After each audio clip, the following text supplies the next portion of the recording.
বৈষম্যবিরোধী ছাত্র আন্দোলনে আব্দুল জব্বার নামে এক শিক্ষার্থীকে হত্যাচেষ্টার মামলায় আটক আন্তর্জাতিক অপরাধ ট্রাইব্যুনালের সাবেক প্রসিকিউটর ব্যারিস্টার তুরিন আফরোজের ৪ দিনের রিমান্ড মঞ্জুর করেছেন আদালত। মঙ্গলবার দুপুর ১টার দিকে তুরিন আফরোজকে আদালতে হাজির করে ঢাকার সিএমএম আদালতের হাজতখানায় রাখা হয়। এরপর দুপুর ২টা ৩৪ মিনিটে ঢাকার additional chief metropolitan magistrate Zakir হোসাইনের আদালতে আসামিকে তুলে ১০ দিনের রিমান্ড চেয়ে আবেদন করেন উত্তরা পশ্চিম থানার উপপরিদর্শক সুমন মিয়া।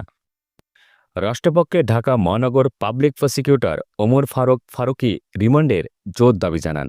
তিনি বলেন, তুরিন আফরোজ আলোচিত বিতর্কিত মানুষ। সেই হাসিনাকে তার এই ফ্যাসিজম চালানোর জন্য এবং বিরোধী রাজনৈতিক দলের নেতা কর্মীদেরকে বিভিন্নভাবে হয়রানি এবং মিথ্যা মামলা এবং তাদেরকে রাজনীতির মাঠ থেকে বিদায় করার জন্য তাদের বিরুদ্ধে মিথ্যা মামলা এবং আয়নাঘর সহ ক্রস ফায়ার, গুম, এইসব বিষয়ে যারা সহযোগিতা করেছিল তাদের মধ্যে একজন হলো ব্যারিস্টার তুরিন আফরোজ।